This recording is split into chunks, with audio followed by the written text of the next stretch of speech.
গল্পের আসর বা অগ্নিলা চ্যানেলে আপনাদের সবাইকে স্বাগত জানাচ্ছি।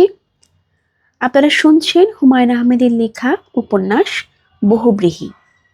আজ থাকছে এর ৬ষ্ঠ পর্ব।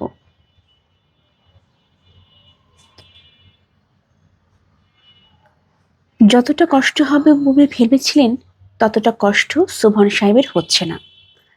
কষ্ট একটি, পরিবারের সদস্যরা সবাই বড় বিরক্ত করছে। এদের যন্ত্রণায় বড় কিছু করা যায় না।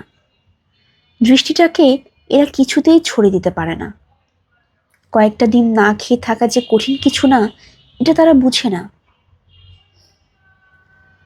শোভন সাহেব একটা বড় খাতায় তার অভিজ্ঞতার কথাও লিখে রাখছেন। খুব গুছিয়ে লেখার চেষ্টা করছেন, তেমন গুছিয়ে লিখতে পারছেন না। কিছুক্ষণ লেখালেখি করলেই মাথায় চাপ পড়ছে। তার ডায়েরি কিছু অংশ এরকম: বুধবার রাত 10টা 5। অনশন পর্ব শুরু করা গেল। এই অনশন দাবি আদায়ের অনশন নয়, এই অনশন নিজেকে জানার অনশন। আমি ক্ষুধার প্রকৃত স্বরূপ জানতে চাই। আমি এর ভয়াবহ রূপ জানতে চাই। যদি জানতে পারি তাহলে হয়তোবা ক্ষুধামুক্ত পৃথিবী সম্পর্কে আমার কিঞ্চিত ধারণা হবে। এই যে পৃথিবী জুড়ে হত্যাকাণ্ড হচ্ছে, এর মূল কারণগুলি একটা নিশ্চয়ই ক্ষুধা। আজকের খবরের কাগজে একটি খবর দেখে অত্যন্ত বিষণ্ণ বোধ করছি। সাভার উপজেলার জৈনিক কালুমিয়া অভাবে অতিষ্ঠ হয়ে তার স্ত্রী, 6 বছরের পুত্র এবং 3 বছরের কন্যাকে হত্যা করে পুলিশের কাছে ধরা দিয়েছে। স্বীকারোক্তিমূলক জবানবন্দিতে বলেছে, ক্ষুধার তাড়নায় অতিষ্ঠ হয়ে সে এটা করেছে। হায় রে ক্ষুধা! অথচ এই সম্পর্কে আমরা কিছুই জানি না। বৃহস্পতিবার ভোর 11টা। আমি আমার পরিবারের সদস্যদের প্রতি অত্যন্ত বিরক্ত বোধ করছি। আমি একটা পরীক্ষা করছি, তাও তারা করতে দেবে না। তাদের ধারণা হয়েছে অল্প কয়েক ঘন্টা না খেয়ে থাকার কারণে আমি মারা যাব। মৃত্যু এত সহজ নয়। 42 দিন শুধুমাত্র পানি খেয়ে জীবিত থাকার রেকর্ড আছে। এরা এই জিনিসটা বুঝতে চায় না। আমার মৃত্যুর সঙ্গে এদের অতিরিক্ত সচেতনতা আমার ভালো লাগছে না। মৃত্যু একটি অমোঘ ব্যাপার, একে নিয়ে এত মাতামাতি কেন? পবিত্র কোরআন শরীফে তো স্পষ্ট উল্লেখ আছে, প্রতিটি জীবিত প্রাণীকে মৃত্যুর স্বাদ গ্রহণ করিতে হইবে। বর্তমানে ধর্মগ্রন্থ পাঠের একটা প্রবল ইচ্ছা বোধ করছি। ক্ষুধার্ত মানুষ কি পরলৌকিক চিন্তা করে? একটি জরুরি বিষয় লিখে রাখা দরকার বোধ করছি। মিনু বড় কান্নাকাটি করছে। এত কান্নাকাটির কি আছে তা তো বুঝতে পারছি না। বিলু এসে বলে গেল, আমি যদি না খাই তাহলে তার মাও খাওয়া বন্ধ করে দিবে। এদিকে আরেক যন্ত্রণা হলো। বৃহস্পতিবার বেলা 1টা 10 মিনিট। ফরিদের ফাজলামি সীমা অতিক্রম করে যাচ্ছে বলে আমার ধারণা। শুনলাম এই গাধা এখন নাকি আমাকে নিয়ে ছবি করবে। ছবির নাম ক্ষুধা হে। এই গাধাটাকে ঘাড় ধরে বাড়ি থেকে বের করে দিতে পারলে মন শান্ত হতো। মিনুর মুখের দিকে তাকিয়ে তা করতে পারছি না। মিনু ফরিদকে বড়ই পছন্দ করে, আমিও করি। কেন করি তা জানি না। ভালো কথা, এখন একটু কষ্ট হওয়া শুরু করেছে। মাথা ঘুরছে, প্রেশারে কোনো সমস্যা কিনা কে জানে। ক্রমাগত ধর্মগ্রন্থ পাঠ করার চেষ্টা করছি। পবিত্র কোরআন শরীফে যে এত সুন্দর সুন্দর অংশ আছে আগে লক্ষ্য করিনি। মূল আরবিতে পড়তে পারলে ভালো হতো। বয়স কম থাকলে আরবি পড়া শুরু করতাম, সেই সময় নেই। এখন ঠিক করেছি কোরআন শরীফের পছন্দের কিছু আয়াত লিখে রাখব। If it were his will, he could destroy you, O mankind, and create another race, for he hath power this to do. সূরা নিসা 134 নং আয়াত।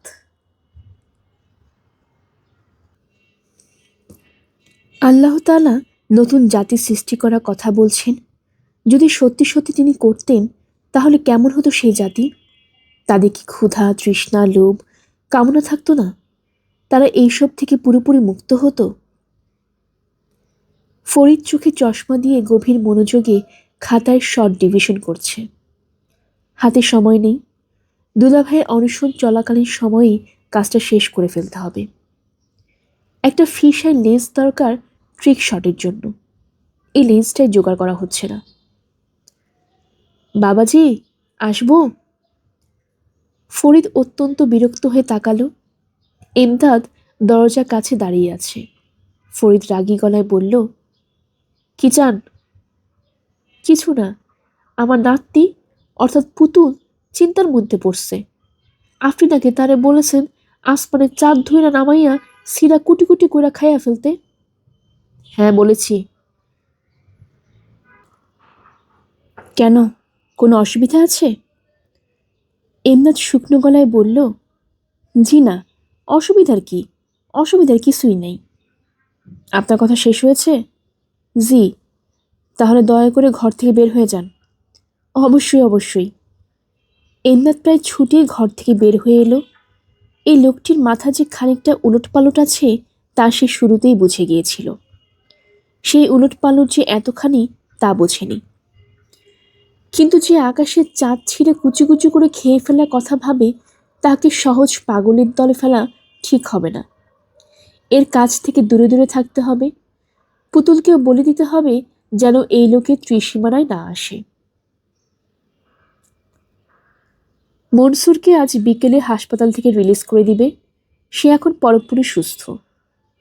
ফুসফুসে পানি ঢুকে যাওয়ায় যে জটিলতা দেখা দিয়েছিল তা এখন নেই। আর হাসপাতালে পড়ে থাকার কোনো মানে হয় না। অবশ্য মনসুর চাচ্ছে আরও কিছুদিন ছেড়ে যেতে। হাসপাতালে বিছানায় শুয়ে থাকতে তার মন্দ লাগে না। বইপত্র পড়া যায়, আরাম করে ঘুমানো যায়। সবচেয়ে বড় কথা, প্রায় দিনই মিলি এসে দেখে যায়। সে হাসপাতাল ছেড়ে দিলে নিশ্চয়ই মিলি তাকে দেখতে আসবে না। হাসপাতালের বিছানায় মনসুরের বেশিরভাগ সময় মিলির কথা ভেবে ভেবেই কাটে। মিলিকে নিয়ে পেন্সিল দিয়ে সে কবিতাও লিখেছে। সম্ভবত কিছুই হয়নি। কাউকে দেখাতে পারলে হতো, দেখাতে লজ্জা লাগে। একটা কবিতা এরকম, একটু আগে এসেছিলেন মিলি, চারিদিকে তাই এমন ঝিলিমিলি, মনটা আমার হলো উড়ু উড়ু, বুকের ভিতর শব্দ দুরু দুরু। যখন মিলি বিদায় নিতে চান, আমি বলি একটু বসে যান, হাত বাড়িয়ে আমরা দুহাত ধরুন। বাকিটা আর পারা যায়নি। ধরুনের সঙ্গে ভালো কোনো মিল পাওয়া যাচ্ছে না। ধরুন, করুন, মরুন, কোনোটাই ভালো লাগে না। আপাতত খাতা বন্ধ রেখে মনসুর গভীর মনোযোগে একটা চটি বই পড়ছে। বইটি ইংরেজিতে লেখা। বইয়ের বিষয়বস্তু হচ্ছে মেয়েদের পছন্দ অপছন্দ। বইয়ের লেখক 15 বছর গবেষণার পর এই বই লিখেছেন এবং এই বইয়ে প্রমাণ করে দিয়েছেন যে মেয়েদের বিষয়ে প্রচলিত অধিকাংশ ধারণাই মিথ্যা। আমাদের আগে বিশ্বাস ছিল মেয়েদের রূপের প্রশংসা করলে তারা খুশি হয়। এই বইয়ের লেখক দেখিয়েছেন যে রূপের প্রশংসায় অধিকাংশ মেয়ে বিরক্ত হয়। বইটির ব্যাক কভারে প্রকাশক লিখেছেন, নারী চরিত্র বোঝার জন্য বইটি অপরিহার্য। অবিবাহিত যুবক যারা সঙ্গী খুঁজছেন, বইটি তাদের জন্য বাইবেল স্বরূপ। মনসুরের কাছেও তাই মনে হচ্ছে। বইটি আরও আগে হাতে এলে উপকার হতো। বইটির দ্বিতীয় চ্যাপ্টারের শিরোনাম রসিকতা ও মেয়ে মানুষ। এখানে লেখক বলেছেন, আমাদের একটি ধারণা আছে মেয়েরা রসিকতা পছন্দ করে। ধারণা সঠিক নয়। মেয়েরা রসিকতা একেবারেই পছন্দ করে না। কারণ কখনো কোনো মেয়েকে রসিকতা করতে দেখা যায় না। কেউ যদি মেয়েদের সঙ্গে রসিকতা করে, তাহলে মেয়েরা তার সম্পর্কে নিম্নলিখিত ধারণা পোষণ করে। এই ধারণা 500 মেয়েদের মাঝ থেকে জরিপের মাধ্যমে নেওয়া।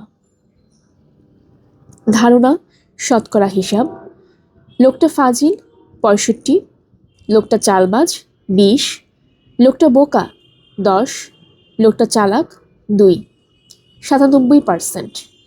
বাকি 3 ভাগ মহিলা কোনো রকম মন্তব্য করতে রাজি হননি। কাজেই প্রিয় পাঠক, আপনি যাই করুন, মেয়েদের সঙ্গে রসিকতা করবেন না। যদি করতেই হয়, খুব সহজ রসিকতা করবেন যা কোমলমতি শিশুরাও ধরতে পারে। যেসব রসিকতা বুঝতে বুদ্ধির প্রয়োজন, ভুলেও সেসব রসিকতা করবেন না। নিম্নে রসিকতার কিছু নমুনা দেওয়া গেল। এইসব রসিকতা করা যেতে পারে।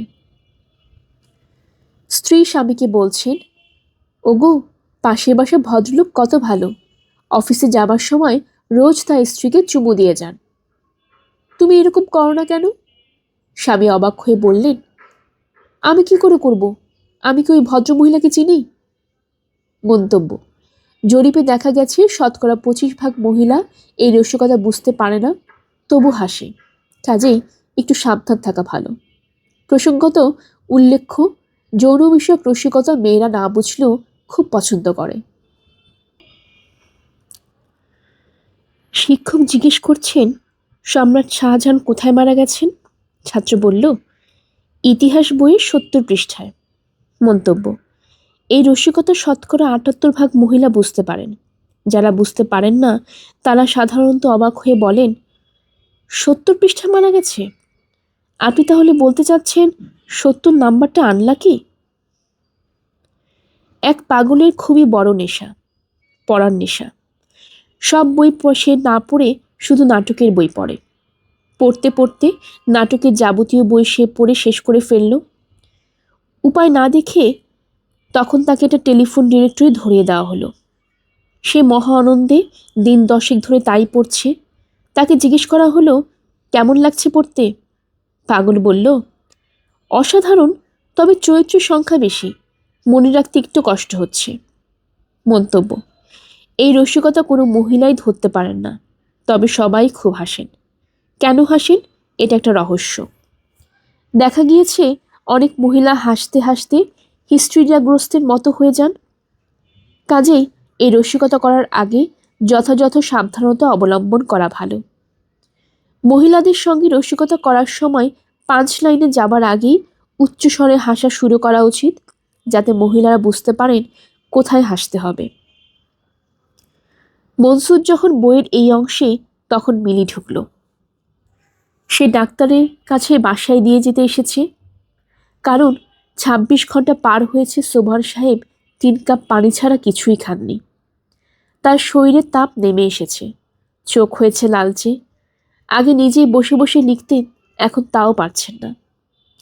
মিলি মনসুরের পাশের চেয়ারে বসতে বসতে ফুফিয়ে কেঁদে উঠল। মনসুর হতভম্ব। মিলি কাঁদো কাঁদো গলায় বলল, খুব খারাপ খবর আছে, আপনি আমার সঙ্গে চলুন। সোবহান সাহেব কোনো কিছু না খেয়ে 166 ঘন্টা পার করেছেন। মোটামুটি হাসি তামাশা হিসেবে যার শুরু হয়েছিল, তার শেষটা সেরকম হইল না। মনসুর ঘোষণা করেছে, আর 12 ঘন্টার ভেতর যদি কিছু খাওয়ানো না যায়, তাহলে হাসপাতালে নিয়ে ফোর্স ফিডিং করানো উচিত। রক্তে ইলেকট্রোলাইটের পরিমাণ কমে গেছে। একমাত্র ফরিদকেই পুরো ব্যাপারটায় আনন্দিত মনে হচ্ছে। তার ছবির কাজ এখনও শুরু হয়নি, কারণ চিত্রনাট্যের শেষ মুহূর্তে একটা রদবদল করা হয়েছে। ফরিদ ঠিক করে পুরো দৃশ্যটি একটা গানের উপর করা হবে। গানটা এমন যার সঙ্গে ক্ষুধার কোনো সম্পর্ক নেই। সেই গানও সিলেক্ট করা হয়েছে। হলদিয়া পাখি সোনার বরণ, পাখিটি ছাড়িল কে। গানের সঙ্গে ছবির যদিও কোনো সম্পর্ক নেই, তবু ছবিটা এমনভাবে করা হবে যে একটা সম্পর্ক দাঁড়িয়ে যাবে। খুবই কঠিন কাজ, তবে জীবনের আনন্দ তো কঠিন কাজেই। সহজ কাজ সবাই পারে, কঠিন কাজ পারে কজনে? ছবি নিয়ে মিলির সঙ্গে ছোটখাটো ঝগড়ার মতো হলো। মিলি চোখ মুখ লাল করে এসে বলল, একটা মানুষ মরে যাচ্ছে, আর তুমি আছো ছবি নিয়ে। ফরিদ বলেছে, জীবনটা এরকম মিলি, কারোর জন্য কোনো কিছু আটকে থাকে না, লাইফ গোজ অন। মামা, তুমি পাথরের তৈরি একজন মানুষ, তুই নেহাতি ভুল বলিসনি। একটা মানুষ না খেয়ে মরে যাচ্ছে, আর তুমি কিনা বানাচ্ছ ক্ষুধা হে। মামা, চক্ষু লজ্জারও তো একটা ব্যাপার আছে, আছে না? শিল্প সাহিত্যের কাছে চক্ষু লজ্জা কিছু না রে মা। শিল্প সাহিত্য চক্ষু লজ্জার অনেক উপরে। তুমি কিছু মনে করো না মামা, তোমার বুদ্ধিশুদ্ধিও কম। না, আমি কিছুই মনে করছি না। স্বয়ং সক্রেটিসকে লোকে গাধা বলেছে, আর্কিমিডিসকে ছোটবেলা ডাকা হতো সিকি বুদ্ধির মানুষ, বুঝলি? মিলি জবাব না দিয়ে উঠে পড়েছে। মামার সঙ্গে তর্ক করা অর্থহীন। এবারে কাণ্ড কারখানা দেখে সবচেয়ে বেশি হকচকিয়ে গেছে এমদাদ। সে কল্পনাও করতে পারেনি সত্যি সত্যি একটা মানুষ না খেয়ে এতদিন পার করে দিবে। এরকম অবস্থায় কোনো কথাবার্তাগুলো বলা যায় না। যে পরিকল্পনা নিয়ে এসেছিল সেই পরিকল্পনা কোনো কাজে আসছে না। নাতনিটার একটা ব্যবস্থা করা দরকার, দেখে শুনে একটা বিয়ে দিয়ে দেওয়া। গ্রামের বাড়িতে তাকে রাখা এখন আর সম্ভব হচ্ছে না। কিছু গুন্ডা পান্ডার ছেলে পেছনে লেগেছে। এতে মতলব ভালো না। গত বর্ষায় বদি শেখের বউকে ধরে পাট খেতে নিয়ে গেছে। লজ্জায় এই ঘটনা যদি বদি শেখ কাউকে বলেনি, না বললেও কারো জানতে বাকি নেই। ঘটনার নায়করাই সবাই বলে বেড়াচ্ছে। এদেরই একজন পুতুলকে বিয়ের প্রস্তাব দিয়েছে এবং আকারান্তরে জানিয়েছে প্রস্তাবে রাজি না হলে পাট খেতে যেতে হবে। এরপর আর গ্রামে থাকা সম্ভব না। এমদাদ নাতনিকে নিয়ে বলতে গেলে পালিয়ে এসেছে। সে জানে ঘটনা শুনলে সোমান সাহেব একটা ব্যবস্থা করবেনই, কিন্তু ঘটনা শুনানোর সময় তো হলো না। না খেয়ে মরমরা অবস্থা। সব মন্দ জিনিসে একটা ভালো দিকও আছে। সোমান সাহেবের অসুখের ফলে মনসুর নামের এই ডাক্তার ছেলেটার সঙ্গে পরিচয় হলো। এই ছেলে ঘন ঘন আসছে। পুতুলের সঙ্গে এই ছেলেটার বিয়ে দেওয়া কি একেবারেই অসম্ভব? পুতুল দেখতে তো খারাপ না, চোখে কাজল টাজল দিলে মাসাল্লাহ ভালো লাগে। তবে মেয়েটা হয়েছে বদ, যেটা করতে বলা হবে সেটা করবে না। একটু সেজে গুজে ডাক্তারের সামনে হাঁটাহাঁটি করলে কি কোনো অসুবিধা আছে? এক কাপ চা এনে দিবে, এক গ্লাস পানি আনবে, যাওয়ার সময় বলবে, ডাক্তার সাহেব ভালো আছেন, আবার আসবেন। একটু ঢং ঢাং না করলে হয়? দুনিয়াটাই হচ্ছে ঢং ঢাঙের। অবশ্য এমদাদ চেষ্টার ত্রুটি করছে না। ডাক্তারের সঙ্গে দেখা হলেই গল্পগুজব করছে, একটা সম্পর্ক পাতানোর চেষ্টায় আছে। কোনো মতে একটা সম্পর্ক তৈরি করে ফেলেই নিশ্চিন্ত। সেই সম্পর্কও করা যাচ্ছে না। ডাক্তারকে একটু বোকা কিস্মের বলে মনে হচ্ছে। এটা একদিক দিয়ে ভালো, স্বামী হিসেবে বোকাদের কোনো তুলনা নেই। যত বোকা তত ভালো স্বামী। ডাক্তারটা কত বোকা সেটাও ঠিক করা যাচ্ছে না। তবে এইবারে মিলি মেয়েটির সঙ্গে বড় বেশি খাতির, এটা একটা সন্দেহজনক ব্যাপার। একটু লক্ষ্য রাখতে হবে। গতকাল অবশ্য ডাক্তারের চেম্বারে গিয়ে কিছু কাজ করা হয়েছে। এইসব কাজ ঠান্ডা মাথায় করতে হয়। এখন বয়স হয়ে গিয়েছে, মাথা আগের মতো ঠান্ডা না। গতকাল ডাক্তারের সঙ্গে কথাবার্তা যা হলো তা হচ্ছে, ইমদাদ, এই যে ডাক্তার ভাই, শরীর ভালো? চিনছেন তো আমারে? আমি ইমদাদ, পাকুন দিয়ে ইমদাদ। আমার নাতিটার শরীরটা খারাপ, ভাবলাম একটু ওষুধ আপনার কাছ থেকে নিয়ে যাই। ডাক্তার, কি অসুখ? মাথার যন্ত্রণা, আরও কী সব যেন আছে। আপনি নিয়ে আসবেন আপনার কাছে, দেখে শুনে যাই, হোক কিছু একটা দিবেন। আপনার উপরে আমার খুব ভক্তি, আপনাকে খুবই ভালো পায়। এই কথায় ডাক্তার খানিকক্ষণ খুক খুক করে কাশল। এটা খুব ভালো লক্ষণ। কাজেই কথাবার্তা এই লাইনেই চাপানো ভালো। এমদাদ গলার স্বর খানিকটা নিচু করে বলল, মেয়েদের মন বোঝা বড় মুশকিল। ওই দিন আপনারে নিয়া বিরাট ঝগড়া মিলির সঙ্গে। ডাক্তার খানিকটা উৎসাহী হয়ে, মিলির সঙ্গে ঝগড়া? জি। কি জন্যে বলুন তো? মেয়ে ছেলের কারবার তো। মিলি একদিন বলল, ডাক্তার সাহেব বেকুব কিসিমের লোক, এই শুননা পুতুল রাগ করল। ডাক্তার হতভম্ব, আমাকে বেকুব কিসিমের লোক বলল? বাদ দেন, বাদ দেন। মেয়ে ছেলের কারবার তামাশা কইরা বলছে। মেয়ে ছেলেরা তামাশা করে অনেক কথা কয়। এমদাদ চেষ্টা চূড়ান্ত করছে, কিন্তু একা একা কত করবে? পুতুলের নিজেরও তো সাহায্য দরকার। সে যদি কাঠের টুকরার মতো থাকে তাহলে হবে কিভাবে? শাড়িটা বদলাতে বললে বদলায় না, চুলটা আছড়িয়ে ডাক্তারের কাছে গেলে ক্ষতি তো কিছু নাই। তাছাড়া অবস্থা এমন কিছু করারও সময় না। একজন ছিম ধরে পড়ে আছে, একজন যায় যায় তখন যায় অবস্থা। ক্ষুধা কি জিনিস বুঝতে চায়। আরে বাবা, আল্লাহ তাআলার ইচ্ছা নাকি ক্ষুধা কি জিনিস তুমি কি বুঝো? যদি আল্লাহ তাআলা সেই রকম ইচ্ছা থাকতো তোমাকে গরিব বানায় পাঠাইতো। খামাখা ভরম।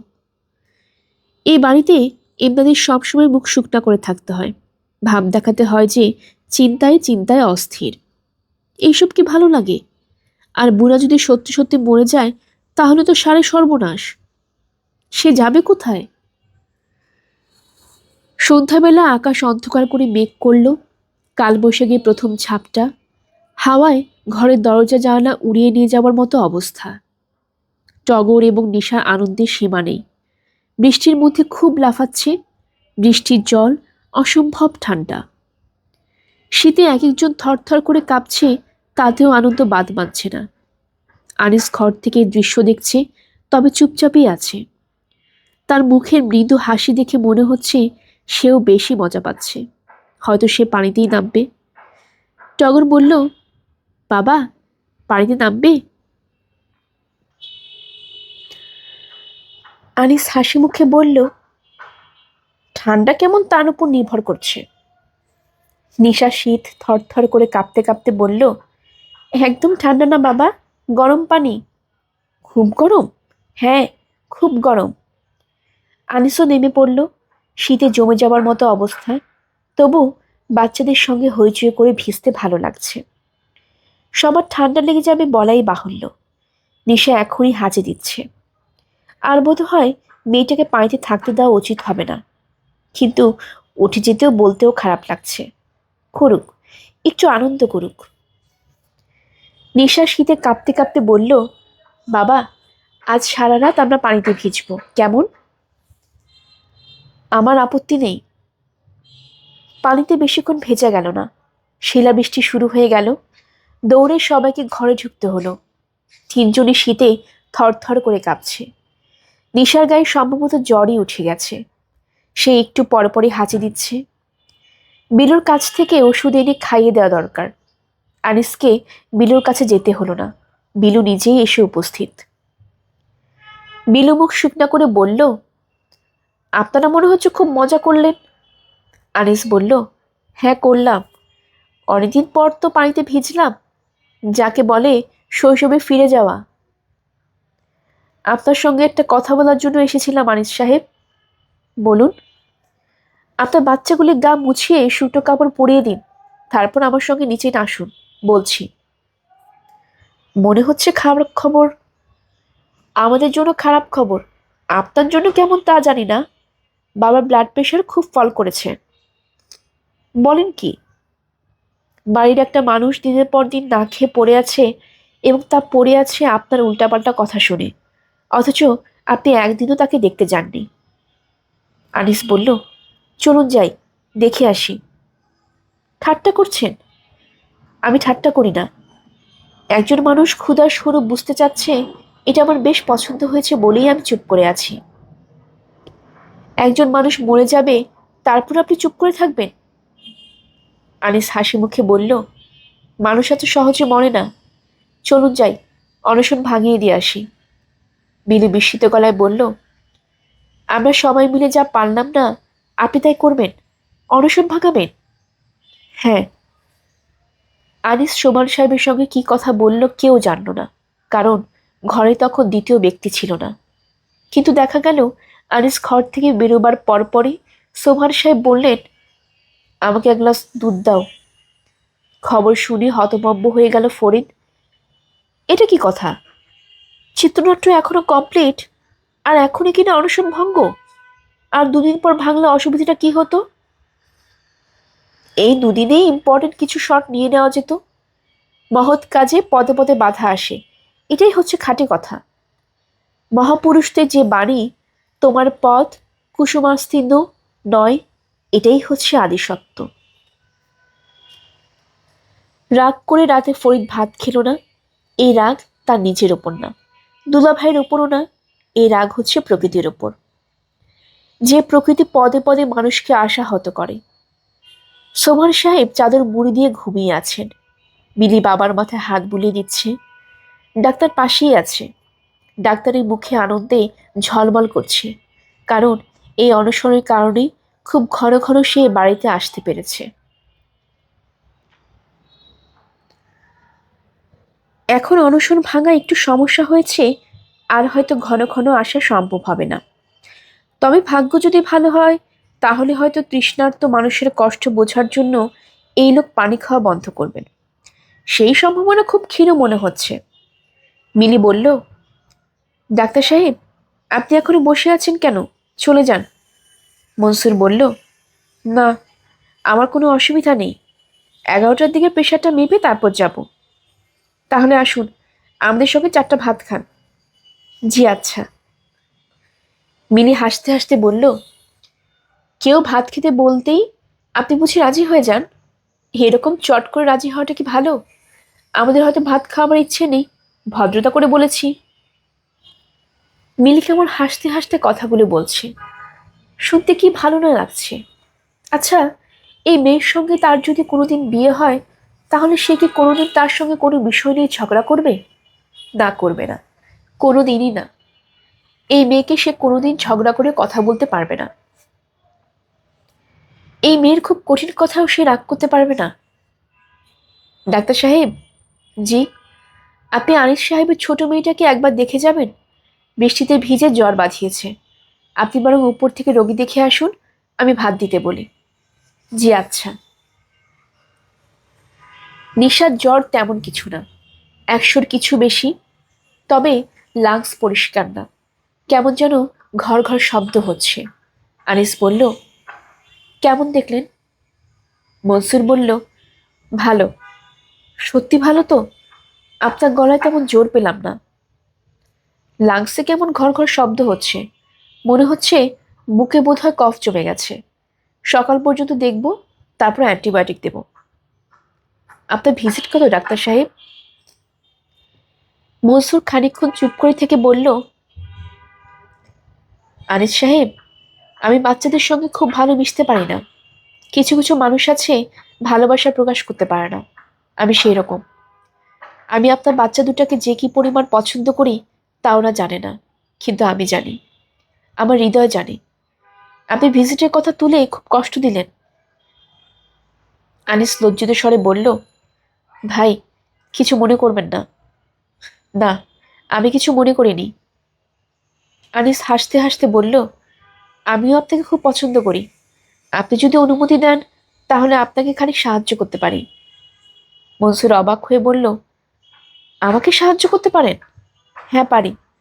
আমার মনে হয় আপনার কিছু উপদেশের প্রয়োজন আছে। মনসুর তাকিয়ে রইল।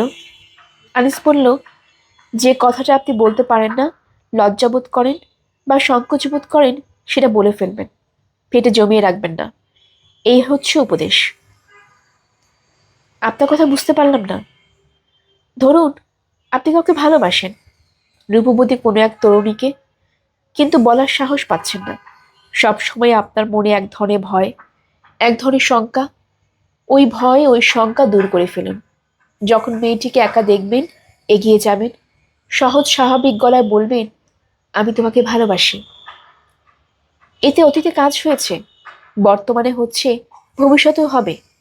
আমার মনে হয় অনেকদিন থেকে এই কথাটা আপনি কাউকে বলতে চাচ্ছেন, সাহস পাচ্ছেন না। আপনি আমাকে এসব বলছেন কেন? আপনাকে বলছি কারণ আপনি নিতান্তই একজন ভালো মানুষ। আমি আপনার উপকার করতে চাই। আমার উপকার করা নিয়ে আপনাকে ব্যস্ত হতে হবে না।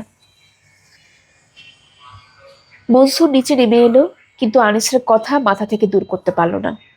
ব্যাপারটা তো আসলেই তাই। কাছে যাওয়া এবং এক পর্যায়ে শান্ত গলায় আসল কথাটা বলে ফেলা, আমি তোমাকে ভালোবাসি, আই লাভ ইউ। জগতের সবচেয়ে পুরাতন কথা, আবার সবচেয়ে নতুন কথা। এই কথা বলতে এত সংকোচ কেন, এত দ্বিধা কেন? সে মিলিকে এই কথা বলার পর মিলি কি করতে পারে? সম্ভাবনাগুলি খতিয়ে দেখা যাক।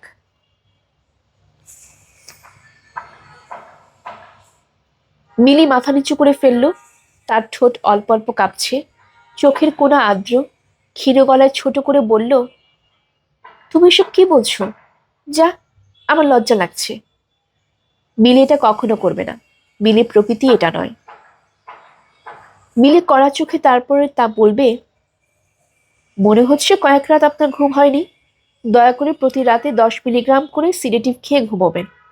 আর যে কথাটা এখন বলবেন সে কথা ভুলেও উচ্চারণ করবেন না। মিলি এই জাতীয় কিছু বলবে বলেও মনে হয় না তার হৃদয় এত কঠিন নয়। মিলি হো হো করে হেসে উঠবে, তারপর যার সঙ্গে দেখা হবে তাকেই ঘটনাটা বলবে। এই সম্ভাবনাই সবচেয়ে বেশি।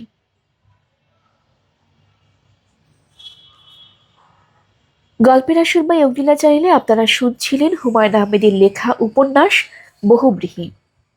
আজ ছিল এই 6ষ্ঠ পর্ব। আমাদের গল্প পাঠ আপনাদের কাছে ভালো লেগে থাকলে কাইন্ডলি সাবস্ক্রাইব করবেন। নতুন যারা আছেন তারা অনেকগুলো গল্প আমাদের চ্যানেলে রয়েছে, সেগুলো স্ক্রল করে শুনবেন। আশা করছি আপনাদের সবার কাছে সেটি ভালো লাগবে। বন্ধুদের সাথে শেয়ার করবেন। সবাই ভালো থাকবেন। ধন্যবাদ।